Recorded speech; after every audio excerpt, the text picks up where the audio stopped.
Retrouvons pour cette troisième partie de vidéo dans laquelle nous allons essayer d'extrapoler, de lancer quelques hypothèses pour essayer de comprendre ce qui s'est passé par rapport à cette cathédrale donc, qui a soudainement brûlé alors qu'on attendait le discours, en tout cas certains, un grand nombre de Français attendaient sans doute le discours de Emmanuel Macron, donc qui n'a pas eu lieu et donc en lieu et place on a eu ce terrible incendie donc, qui sature tout l'espace médiatique et donc sur lequel tout le monde porte son intérêt, y compris nous-mêmes, puisque vous voyez que nous on fait une vidéo là-dessus, et même trois plutôt qu'une, alors qu'on aurait pu, j'aurais pu consacrer ce temps-là pour autre chose.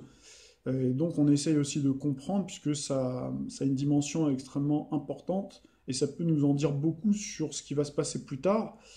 Alors, on nous dit tout de suite hein, que l'enquête, forcément, elle est hors norme, à l'image de la cathédrale, qu'elle sera complexe, qui sera certainement longue, donc on n'aura peut-être pas tout de suite le fin mot de l'histoire. Et même si on avait le fin mot de l'histoire au niveau officiel, il faut toujours faire très attention à la version officielle, surtout par les temps qui courent.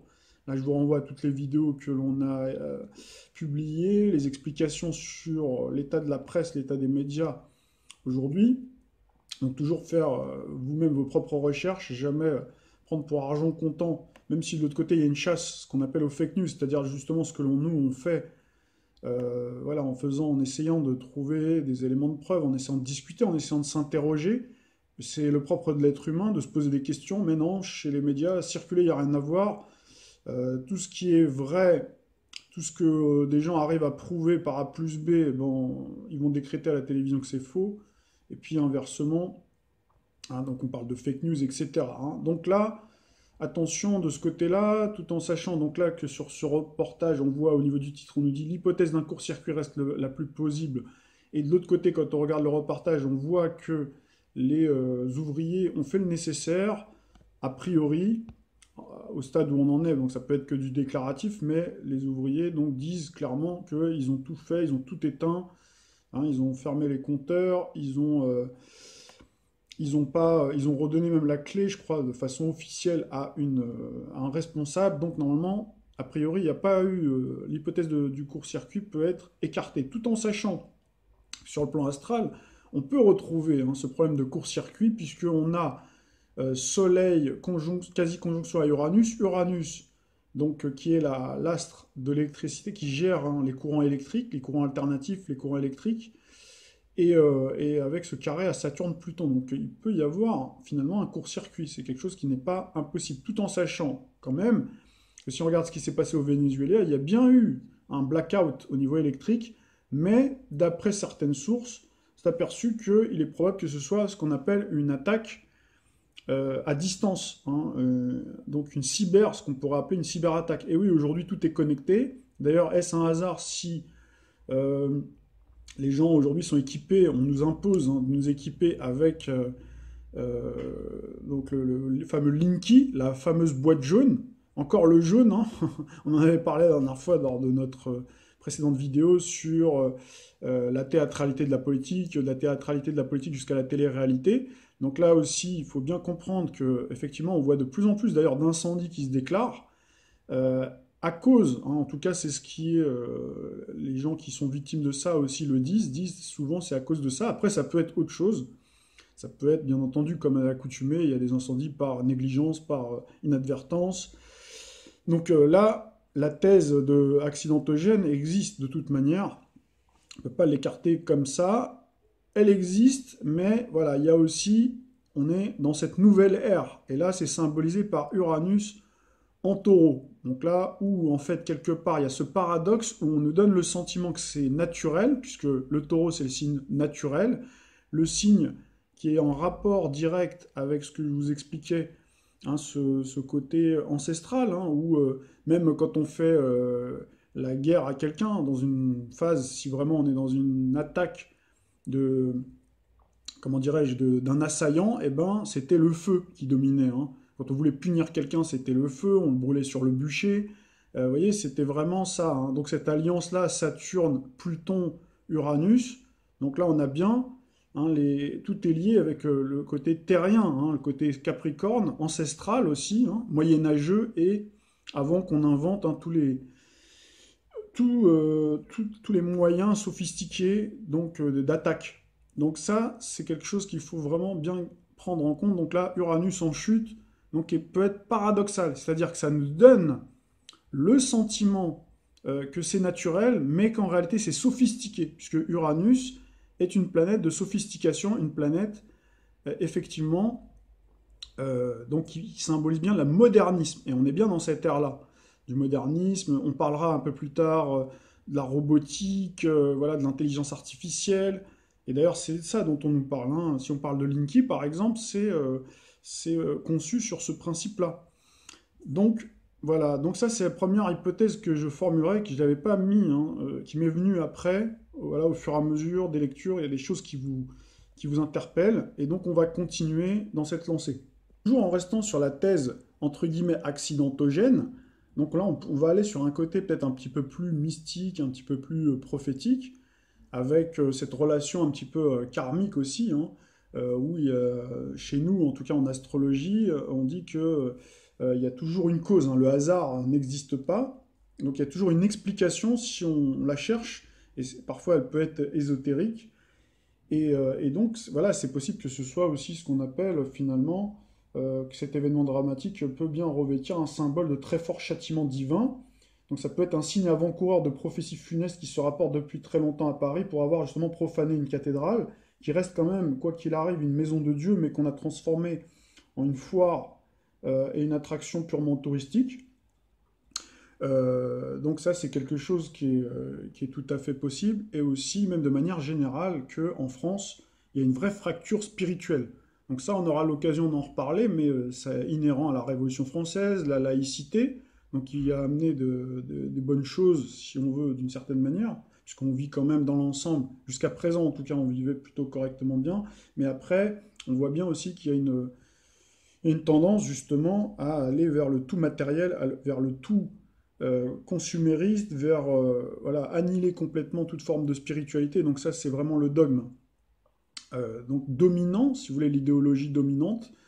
Et d'ailleurs, on voit que ça conduit de plus en plus au narcissisme, à la cupidité, aux grandes, aux cruelles injustices, aux guerres, au fait qu'on aille massacrer des gens qui nous ont rien fait, puis qu'après on vient, on les fait venir, hein, sur nos continents pour les mettre en concurrence avec des plus pauvres, enfin avec des pauvres gens qu'on a appauvris, puis qu'après on les culpabilise et qu'on, vous voyez, on leur tire dessus, etc. Ouais, là, vous avez dans la vie quotidienne et à travers la presse, l'actualité, un des tas de choses qui pourraient militer en faveur du fait que ben, le bon Dieu, pour les personnes en tout cas qui sont croyantes, ou en tout cas les forces spirituelles, sont en train finalement de faire ce qu'on appelle un acte de purification, et c'est là où on retrouve le côté sacrificiel, purificateur du feu, hein. Donc là, on est dans cette sémantique-là.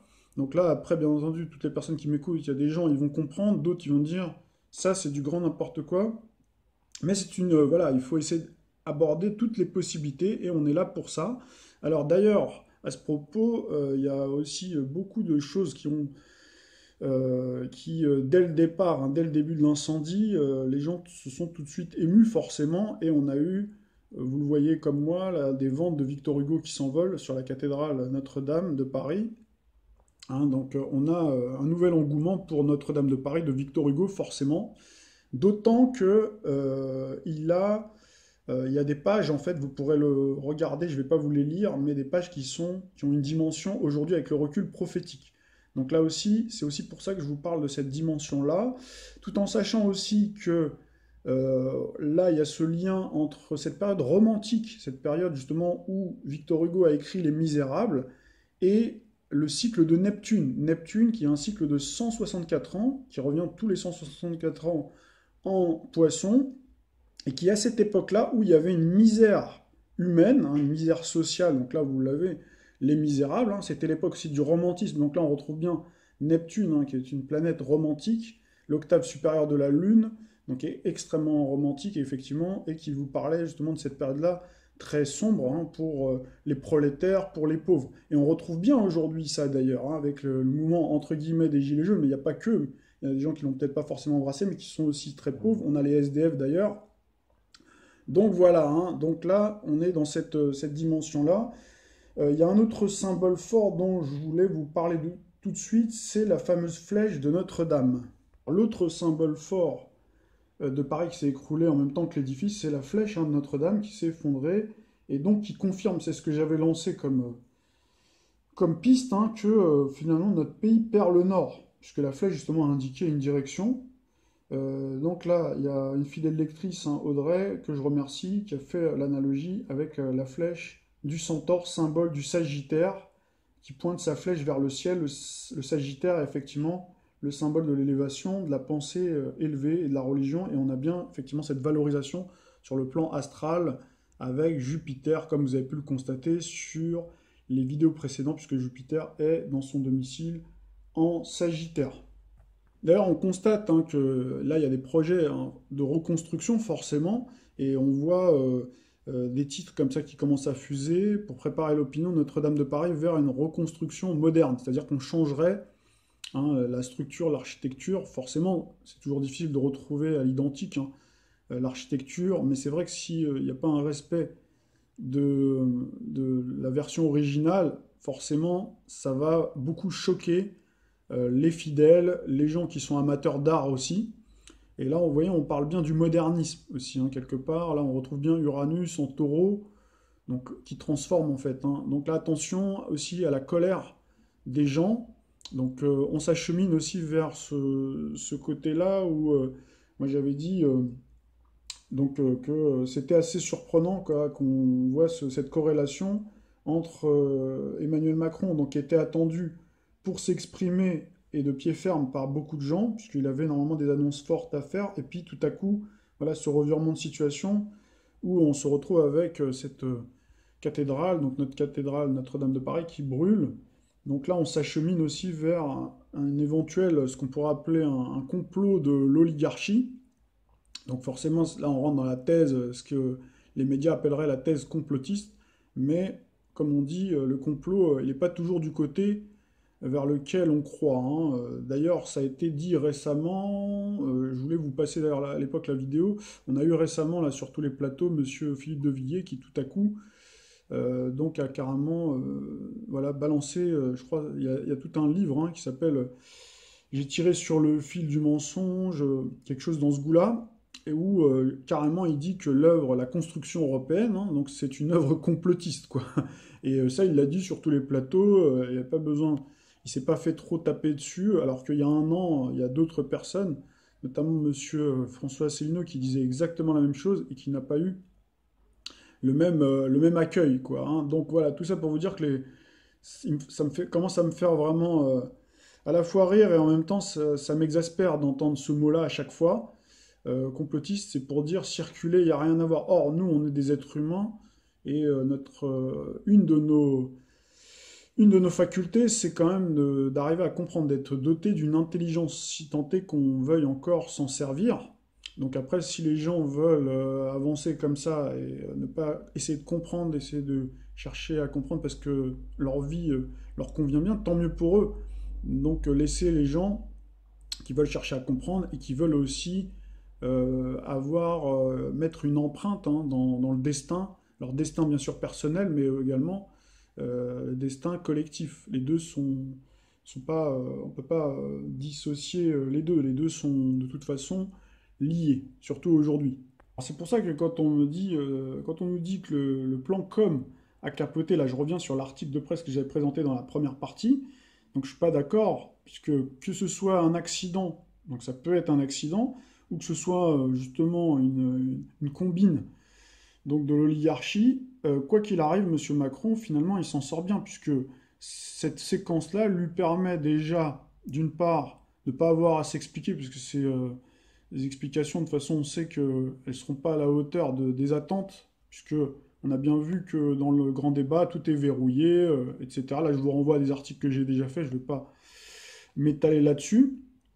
Donc là, il y avait rien à attendre, mais surtout, donc cette émotion qui a suscité donc l'incendie de Notre-Dame et le fait que lui s'érige en tout de suite qu'il aille au chevet donc, de la cathédrale, qu'il encourage les pompiers, qu'il leur rende hommage, que finalement bah, il s'exprime là-dessus, qu'il lance une souscription nationale, qu'ils disent on va la reconstruire en 5 ans. D'ailleurs, là, c'est une promesse. Là, je dis attention aussi, parce que vous connaissez les promesses à Macron. Hein, si les gens, pour inciter les gens finalement à donner, comme on dit, comme disait Enrico Macias, donner, donner, tout donner, quoi. Donc c'est très bien de faire appel à la générosité des gens, mais vous allez voir, alors on va regarder un dossier, on va ouvrir un tiroir, vous allez comprendre que pour moi, il a été un peu vite en besogne, et c'est là aussi que ça nous laisse, ça me laisse perplexe, quoi. Voilà, de se lancer tout de suite dans une souscription, puisque en réalité, il y a comment dirais-je, normalement c'est l'État qui est garant, donc de prendre en charge, hein, en premier lieu, les éventuels justement dommages, hein, collatéraux que peuvent avoir comme ça un édifice aussi important que Notre-Dame de Paris. Alors ça n'a pas été mis, il me semble, énormément en avant, hein, c'est tout de suite, vous voyez, à la souscription. Donc, qui dit souscription derrière dit quelque part, alors tant mieux si, bien sûr, hein, si ça peut être un plus, puisque si les concitoyens participent, c'est toujours bienvenu, hein, s'ils peuvent apporter une contribution supplémentaire. Mais si c'est pour pallier à un déficit de participation de l'État, comme on le voit sur de nombreux domaines, comme on voit le désengagement de l'État, notamment vis-à-vis de la vente des services publics, les édifices publics qui sont vendus, de Engie qui est privatisé, Aéroport de Paris, Toulouse-Blagnac, SNCF. On voit la filière bois sinistrée avec les Chinois qui s'accaparent toute cette filière, les forêts qui achètent des terres. Hein, on voit tous les fleurons industriels, hein, qui sont vendus, mais c'est pas que sous l'ère de Macron. En réalité, il faudrait regarder encore dans le passé. Là, c'est parce que tout le monde s'acharne, effectivement, à juste titre, sur Macron, parce que c'est le dernier maillon de la chaîne et que les gens en ont ras-le-bol. Mais en réalité, ça a commencé déjà il y a bien longtemps. Mais pendant ce temps-là, c'est vrai que les gens ne faisaient pas trop attention parce que ça allait à peu près bien. Les miettes de la croissance, entre guillemets, qu'il y avait à l'époque, elles étaient grosses. On n'était pas encore arrivé au bout du système sur le plan financier. Donc c'est pour ça que les gens ne faisaient pas attention. Ils se disaient, oh, après tout, c'est bien, quoi. Vous voyez, enfin, en tout cas, certains. Il y en a d'autres qui tiraient la sonnette d'alarme, ils disaient attention, quoi. Mais voilà, aujourd'hui, les gens se rendent beaucoup plus compte. Donc là, on voit, hein, déjà que quelque part, la France avait déjà commencé à perdre son âme, sa foi en la vendant au diable de la mondialisation et de l'argent roi. Donc là, ça rejoint un petit peu ce que je disais sur le plan mystique aussi, sur le plan spirituel, mais sur un plan aussi réel, quelque part, on a eu des dirigeants, hein, vous voyez, qui respectent rien. Et donc, c'est pas impossible que finalement, ils demandent une souscription pour pallier donc cette carence et ce désengagement de l'État. Et puis il y a aussi une autre fonction à ça. Alors, avant de parler de l'autre fonction, donc je reviens sur ce que je disais par rapport à l'assurance. Donc normalement, l'édifice il serait classé, d'après les informations dont je dispose, classé au monument historique depuis 1862, pardon. Donc il n'est pas assuré, donc c'est ce que nous dit d'ailleurs cet article-là. Il y a le principe d'auto-assurance de l'État.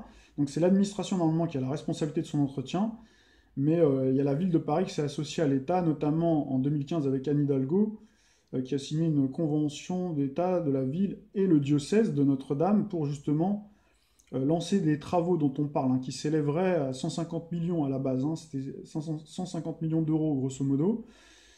Et donc, et c'est vrai que Paris est déjà endetté, hein, c'est une dette, une ardoise qui se chiffrerait autour de 7 milliards. Donc, normalement, c'est l'État, donc c'est-à-dire nous. Quand on dit l'État, c'est bien sûr, c'est les contribuables, hein, qui payent. Et donc, voilà, donc cette souscription se demande cet appel aux dons, donc très bien. Donc là, on voit des mécènes aussi qui se précipitent. On a eu notamment, comme un seul homme, se lever toutes les familles, les riches familles donc de France pour la collecte, hein, LVMH, Pinault, Bettencourt, qui se sont fait connaître pour participer financièrement à la rénovation. Il y en a même certains, puisqu'on a commencé à les taxer. Alors ça, c'est souvent les journalistes aussi qui jouent là-dessus, c'est-à-dire que ces gens-là, donc ils viennent donc très bien, qui contribuent, donc ça entraîne d'autres aussi, hein, beaucoup moins riches, beaucoup moins médiatiques, donc qui, eux vont payer. C'est vrai qu'on les a tout de suite taxés de faire ça, mais que derrière, ils avaient de toute façon pas de bonnes intentions, puisqu'il y aurait une défiscalisation derrière. Donc finalement, ça, c'était valorisant pour leur image, mais que ça mangeait pas de pain quelque part, quoi. Alors c'est vrai, alors on a vu qu'il y en a certains qui ont renoncé justement à cette défiscalisation, histoire de se dédouaner. Donc là, on peut supposer, en tout cas parmi tous ces gens-là, il ne faut pas mettre tout le monde dans le même sac, mais il y en a certains, on sait que de toute façon, dans leur tête, c'est même pratiquement tous, hein, que c'est le nouvel ordre mondial, c'est la France, de toute façon, n'a pas forcément une grande place pour eux, hein, de préserver la nation. Pour eux, c'est dépassé. Et pour eux, puisque c'est des gens qui sont chez eux partout dans le monde. Et donc, pour eux, le mondialisme, ça leur convient bien. Donc, quelque part, voilà, peut-être qu'ils vont dans le sens d'Emmanuel Macron, puisqu'ils marchent ensemble pour justement voilà, rentrer dans cette opération-là de collecte d'argent. Et en même temps, ça fait coup double puisque ça crée de la polémique, puisque tous ces riches-là, finalement, entre guillemets, n'ont pas levé le pied pour les gilets jaunes, par exemple, hein, si on va par là, puisque c'est de ça dont il s'agit, hein, c'est de ça dont on entend beaucoup parler. Alors que là, pour une œuvre, certes, c'est une œuvre architecturale monumentale, en plus qui renferme, c'est pas que de la pierre, c'est pas que du bois qui a été brûlé, il y a aussi, on l'a décrit pendant tous les deux précédentes vidéos, hein, il y a un caractère vraiment symbolique extrêmement fort, hein, qui symbolise bien les racines chrétiennes. Mais enfin, voilà, à l'heure où on est, il y a discussion là-dessus et les gens sont outrés, certains en tout cas. Voilà, d'ailleurs, on a, pour en témoigner, vous voyez, faut-il que les SDF s'enflamment pour qu'on les aide? Et ça va être repris, c'est-à-dire qu'on peut le penser, mais vous savez que la presse va relayer toutes ces informations-là pour créer, encore une fois, vous voyez, la dissension entre riches et pauvres, encore une fois, pour mais ça fait des années hein, qu'ils travaillent l'opinion comme ça. Hein, on l'a par exemple avec les artistes.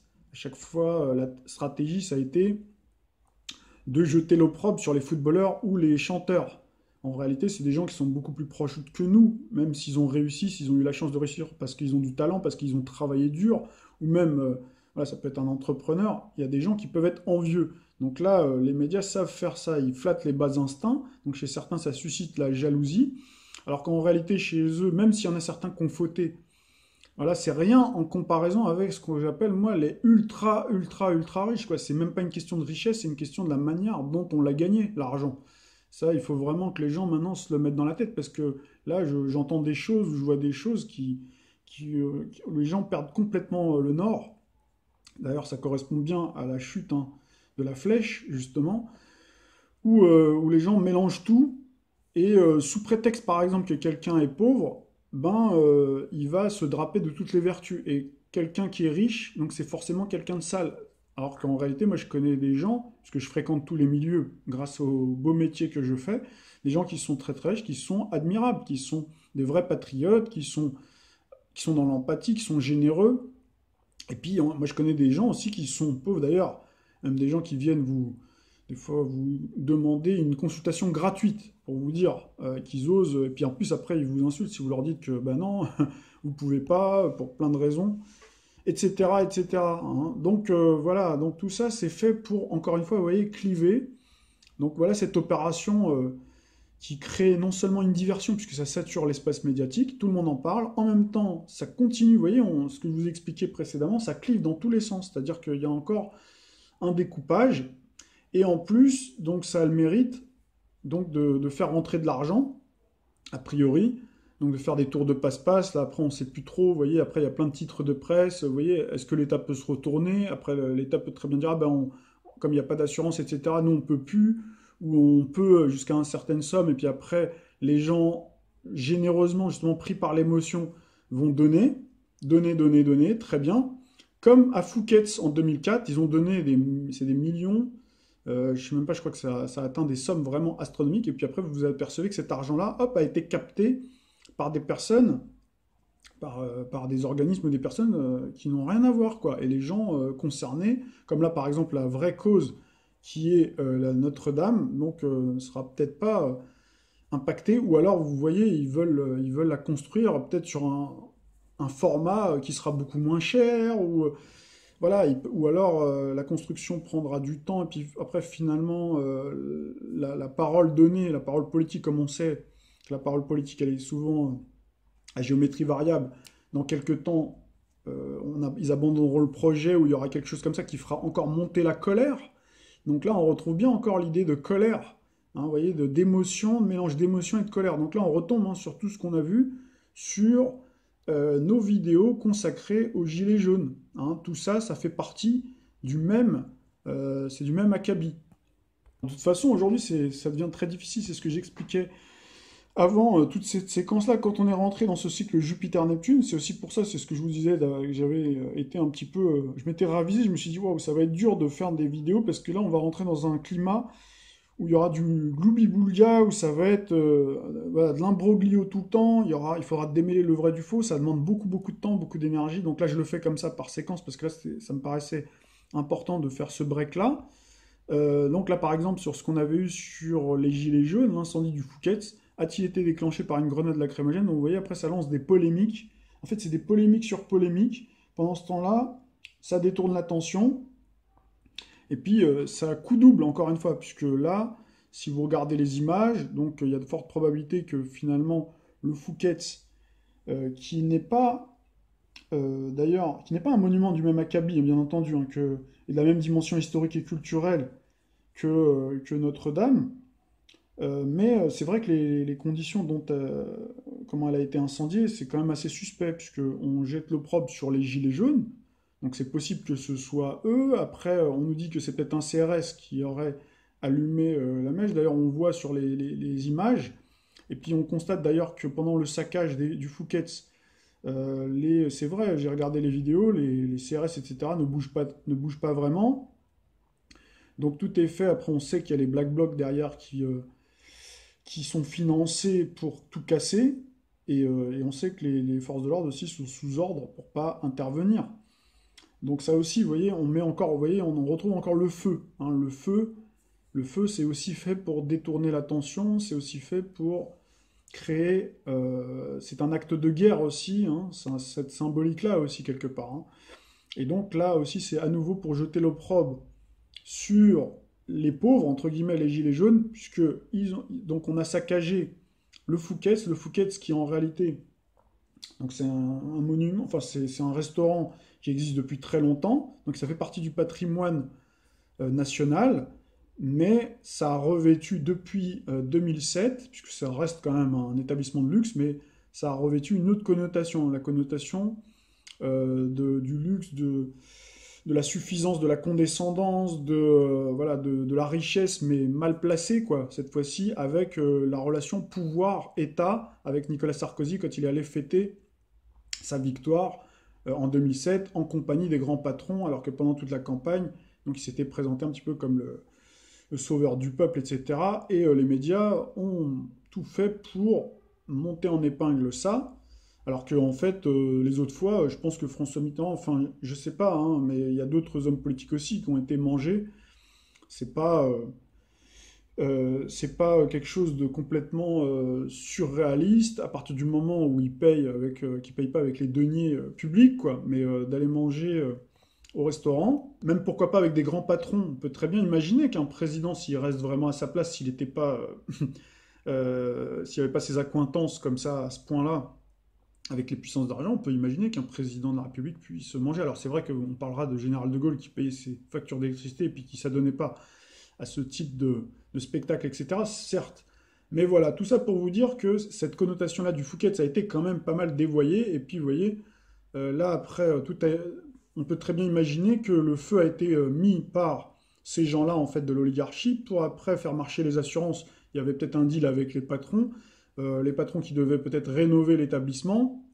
Et puis ils ont dit, encore une fois, on va faire coup double, comme ça, on fait porter ça sur les gilets jaunes, et voilà, le tour est joué. Donc voilà, tout ça, il y a souvent c'est quoi, trois bandes, donc il faut souvent avec eux, hein, il faut souvent réfléchir, il faut souvent sentir les choses, regarder un petit peu toutes les possibilités, à qui, entre guillemets, profite quelque part le crime, surtout quand vous voyez comment c'est repris dans les médias. C'est là où ça doit vous donner normalement des indices, des pistes pour comprendre vraiment où est-ce que on veut nous emmener. Et encore une fois, c'est toujours ça, l'antagonisme. Voilà, l'antagonisme avec.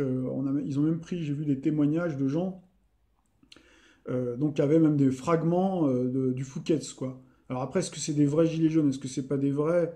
Ou est-ce que c'est des vrais, mais voilà, ils se sont complètement voilà, ils ont perdu complètement le nord, puisque à force de leur dire, voilà, les riches sont méchants, vous êtes les pauvres gentils, et inversement, en même temps, dans les médias sont condescendants avec vous parfois, comme parfois ils vous accueillent. Vous voyez, on fait toujours le chaud et le froid. Donc c'est pour ça que c'est toujours difficile, encore une fois, d'arriver à démêler le vrai du faux. Alors c'est pour ça, ça aussi, ça devrait vous alerter, puisque quand on regarde la presse, hein, on s'aperçoit qu'il y a un risque d'effondrement pour plus de 800 ponts en France, et on ne compte pas toutes les routes hein, qui sont endommagées, et on voit que finalement l'État, encore une fois, n'investit pas. J'ai même vu voilà, des gens qui assument complètement, préfèrent donner de l'argent ailleurs. On voit la contribution par exemple à l'Europe, on voit l'argent qui est investi à droite et à gauche. Mais par contre, sur les choses essentielles, là, on retrouve bien les économies qui sont faites sur les structures de l'État, sur les structures étatiques. Hein. Ça peut être même un hôpital, d'ailleurs, qui est complètement délabré. J'ai vu des écoles, moi, où il n'y avait plus de chauffage, par exemple, pour les enfants. Donc ça, rien du tout, vous voyez. Et là, vous voyez, ce paradoxe qui peut rendre fou de rage et fou de colère, et surtout montrer aussi l'hypocrisie de la classe politique qui vient verser là des larmes de crocodile, notamment, bien entendu, ceux qui sont au pouvoir.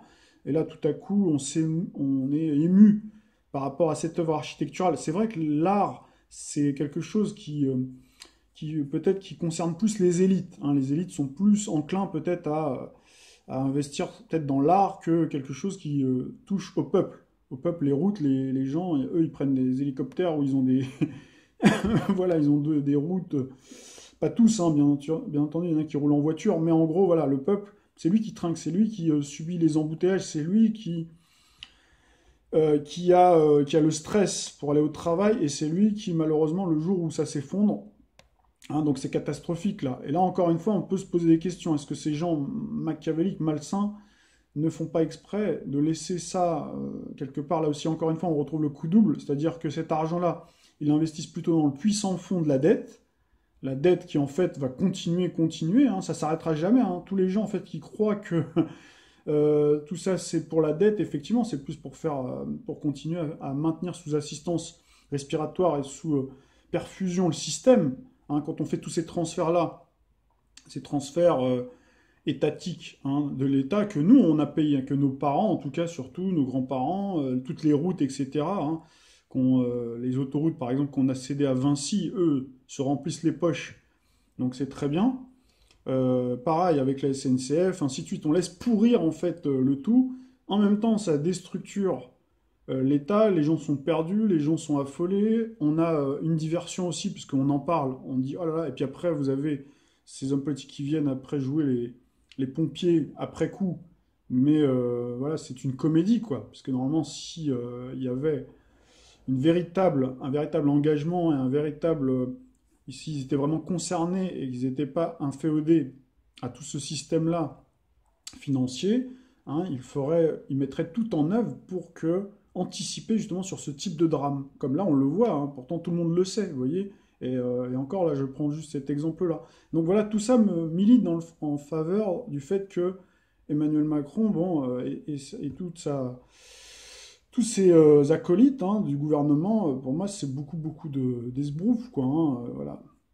D'ailleurs, ce que je vous disais hein, tout à l'heure, donc j'ai un ami sur Facebook là qui a publié ce post. Hein, Victor Hugo remercie tous les généreux donateurs prêts à sauver Notre-Dame de Paris et leur propose de faire la même chose avec Les Misérables. Donc très très bon jeu de mots de la part de mon ami Gibbs. Alors là, on est bien dans cette séquence-là, justement, hein, de division, puisque les gens, en fait, s'insurgent. Forcément, il y a une telle saturation, on voit tellement beaucoup d'argent circuler, que les gens qui n'arrivent pas à joindre les deux bouts, forcément, pètent un plomb. Et donc, est-ce que c'est pas fait aussi, encore une fois, vous voyez, tout ça ça rejoint la thèse qu'on avait expliquée lors de notre vidéo en 4 parties, hein, sur la télé-réalité, la théâtralisation de la politique à la télé-réalité. Hein, on avait vu comment tout a été orchestré pour faire péter les plombs aux gilets jaunes, quelque part. Hein. Et même au-delà, hein, tous les gens en fait, qui ont du mal, même les classes moyennes, qui vont d'ailleurs de plus en plus être impactées. On aura l'occasion d'en reparler dans d'autres vidéos, puisque pendant ce temps-là, pendant qu'ils amusent, entre guillemets, si je peux appeler ça amuser, hein, la galerie avec ses diversions grandeur nature et voilà, qui mettent les Français dans tous leurs États, eh ben, il se passe des choses en sous-main, hein. Il se passe plein de choses, hein. Il y a plein de gens qui travaillent dans l'opacité pour construire la suite. Il y a aussi un autre élément, hein, qui nous laisse penser que derrière, hein, il y a certainement l'oligarchie qui est dans le coup, c'est encore une fois la couverture de The Economist, hein, qui, comme vous le savez, a repris à son compte, hein, les oracles du tarot de Marseille, les principaux arcanes, pour les remasteriser et donc en faire leur couverture. Et si vous reprenez la couverture, vous le savez, de 2015, hein, ça annonçait clairement les attentats du 13 novembre. Donc là, on a eu, donc je vous ai expliqué bon, bah, que cette carte-là, très probablement, et c'est même certain maintenant, elle est inhérente à ce qui se passe avec les Gilets jaunes. Hein, on a eu cette carte-là qui concernait plutôt la séquence politique, hein, de 2017 a priori, avec Marine Le Pen qui était, même si elle n'a pas été élue présidente, c'était elle qui était en avant. On a Angela Merkel d'ailleurs en ce moment qui perd pied et on voit que le couple franco-allemand est en train de s'étioler. Et d'ailleurs, depuis l'arrivée d'Emmanuel Macron, c'est tout à fait ça. C'est lui aujourd'hui qui est plutôt chargé par l'oligarchie, hein, progressivement, de prendre le relais pour accomplir une mission. Et Angela Merkel, ça y est, elle a déjà fait son temps. Et d'ailleurs, elle a déjà, vous voyez, posé sa démission dans son parti. Puis là, on avait un dirigeant hollandais, hein, qui avait pas vraiment brillé au cours d'un scrutin en Hollande, hein. Alors on a Donald Trump, là aussi c'est pareil, avec le recul, vous vous rendez compte en fait que tout a été mis en œuvre. On nous a vendu l'idée en fait, d'un vote surprise, hein, c'est-à-dire que c'est la rébellion du peuple contre l'establishment américain, hein, qui est là depuis des années, qui tire les ficelles de l'administration américaine, et que Donald Trump aurait vaincu, hein, le système grâce à sa gouaille, grâce à sa stratégie d'homme d'affaires, et puis aussi grâce à Internet. Et en réalité, on se rend compte, hein, aujourd'hui, avec le recul des événements, qu'il n'en est rien, puisque Donald Trump, avec le masque d'un nationaliste, hein, de quelqu'un qui se dit patriote, hein, où il a fait de son cheval de bataille American First dans les annonces sur le plan économique, sur le plan par contre géopolitique, hein, finalement il mène exactement la même politique que donc ses prédécesseurs, que Hillary Clinton ou Barack Obama, ils auraient fait la même chose. Donc ça, de ce côté-là, on voit bien qu'il y a aussi une manœuvre, hein. Donc là, on retrouve bien dans le jugement, donc ça correspond bien à l'arcane plutôt numéro 20, hein. Et là, on a The Magician, donc là, on retrouve bien les maisons construites avec des imprimantes 3D. Donc là, on a le battleur, en fait, c'est la réplique du battleur. Et là, ça peut se rapporter aussi au taureau, au signe du taureau, avec le taureau qui est le signe de l'immobilier. Donc il pourrait très bien, effectivement, y avoir aussi des problèmes immobiliers à cause de ça, à cause de cette nouvelle technologie. Là aussi, on aura certainement l'occasion d'en reparler un peu plus tard. Et puis voilà, donc on en arrive à cette arcane-là, l'arcane qui correspond à l'arcane numéro 16 du tarot de Marseille, à savoir la maison Dieu. Hein, on voit d'ailleurs, c'est pour ça aussi que je parlais de cette dimension mystique, puisqu'on a bien la foudre qui s'abat sur la tour. Donc là, elle a été transformée. C'est pas la tour de Babel, c'est la tour. Donc ça peut être justement la réplique de la cathédrale Notre-Dame, hein, ça peut être ça, avec d'ailleurs la croix. On voit d'un côté comme de l'autre, on voit un groupe de gens avec une croix, donc c'est très probablement les catholiques, les chrétiens, et puis de l'autre côté, on voit un drapeau communiste avec la faucille et le marteau. Alors la faucille et le marteau, donc là, il faudrait que je vous fasse une explication. Je ne voudrais pas trop rentrer dans une explication trop complexe maintenant, sinon la vidéo va vraiment déborder. Mais en gros, il faut garder à l'esprit que ça pourrait être... Alors soit bien sûr, ça pourrait être les Russes, en référence à une attaque des Russes, etc., puisque c'est ce qu'on nous vend en ce moment pas mal. Comme ça peut être aussi ce qu'on appelle le communisme vert, c'est-à-dire en fait le fondamentalisme musulman, puisqu'il y a eu un transfert donc depuis des années qui s'est fait entre l'époque où on avait, à l'époque c'était l'ennemi juré, hein, c'était l'ennemi qui avait été fabriqué entre guillemets, c'était le communiste, hein. Les Américains ont souvent besoin d'avoir un ennemi plus féroce qui fait beaucoup plus peur, comme ça les gens, même s'ils se disent ah, le capitalisme il y a des horreurs aussi du côté du capitalisme. Ben, les gens abondent quand même, gardent quand même ces valeurs-là, les valeurs capitalistes, etc. Comme pareil, comme on a la même chose avec Daesh, la construction qui a été faite, on aura l'occasion d'en reparler un peu plus loin dans le temps. Donc faire très très peur avec justement avec Daesh, avec le fondamentalisme islamique, qui n'a rien à voir avec la religion, avec des gens qui vivent sereinement leur religion, mais malheureusement, tout est en train d'être fait pour être disséminé. Et là, tout ça, ça pourrait être effectivement ce que je disais, un coup tordu. Une manière détournée aussi de diviser encore une fois. Là, on pourrait retrouver les communautés qui se divisent d'ailleurs, puisqu'on là, on n'a même pas à l'heure d'aujourd'hui qui a commis. Quelle est l'origine en fait, hein. Est-ce que c'est un accident? Est-ce que c'est quelqu'un qui aurait voilà, commis un acte malveillant? Donc là, ça pourrait être à la fois une manière de détourner l'attention, de faire diversion, mais aussi symboliquement torpiller le cœur des chrétiens dans le monde. Voilà, tout ce qui rappelle donc le côté divin, donc la foi en Dieu, donc puisque le nouvel ordre mondial aussi cherche quelque part à dominer la foi des hommes, hein, la foi humaine, la foi en Dieu, en la remplaçant par une foi entre guillemets universelle, par le matériel, le tout technologique, une religion unique, la République universelle, en fait, qui serait le socle de ce nouvel ordre mondial. Et donc le but, c'est d'opposer. On a la même stratégie au niveau de nationaliste, c'est-à-dire qu'on oppose, hein, on diabolise, on donne à des gens malveillants hein, les valeurs nationalistes, alors qu'en fait le mot nation, c'est plutôt un beau mot qui protège hein, plutôt.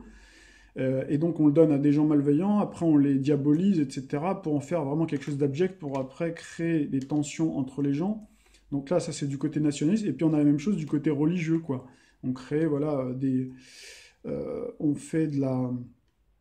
On prend des gens, on les transforme en extrémistes, en fondamentalistes, dans des gens qui sont vraiment complètement dingues, hein, une minorité comme ça, et puis après, on les oppose, et puis ça crée des dissensions entre deux communautés. Voilà un petit peu le but qui peut être poursuivi à travers justement cet incendie. Ça peut venir de là aussi. D'autant que là, on a un dernier oracle hein, qu'on espère, parce que vu la façon dont il est façonné, donc ça correspond à la mort, hein, c'est la reprise finalement de la réplique hein, de ce qu'on a dans l'arcane majeur 13, l'arcane sans nom.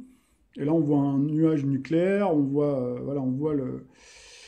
le cavalier à tête de mort. Enfin, bon, ça fait quand même froid dans le dos. Et je vous avais dit, ça c'est dans les prévisions et prédictions, je vous avais dit donc que ce sigle-là me faisait penser au Capricorne.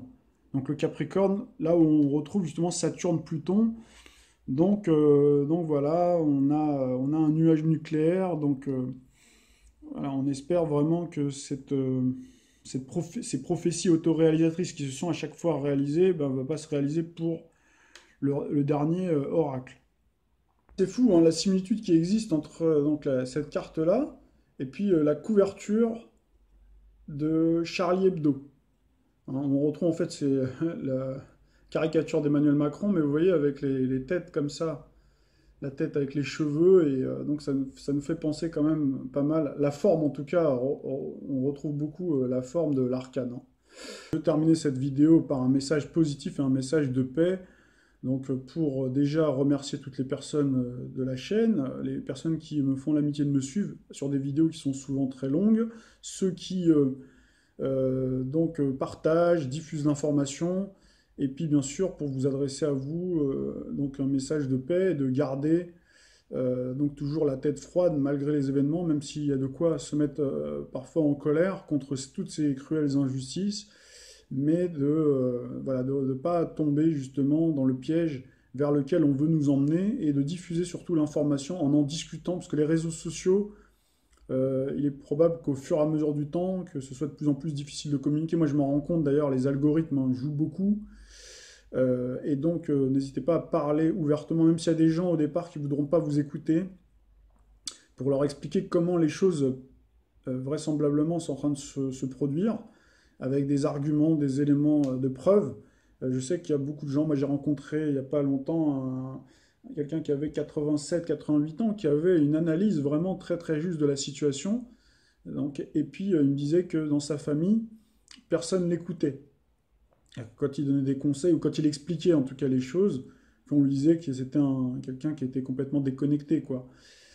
Et donc forcément ça le rendait, je l'avais bien vu, ça l'avait rendu bien triste et malheureux, voilà. Et je sais qu'il y a beaucoup de gens qui des fois ont ben, se disent il y a quelque chose qui tourne pas rond et puis autour de vous, vous voyez que les gens c'est soit l'indifférence, soit les gens font l'autruche, soit ils vous donnent l'impression, en plus ils vous prennent de haut ou ils vous disent mais là tu dis n'importe quoi, BFM TV dit tout le contraire ou tel journal a fait tel démenti, etc.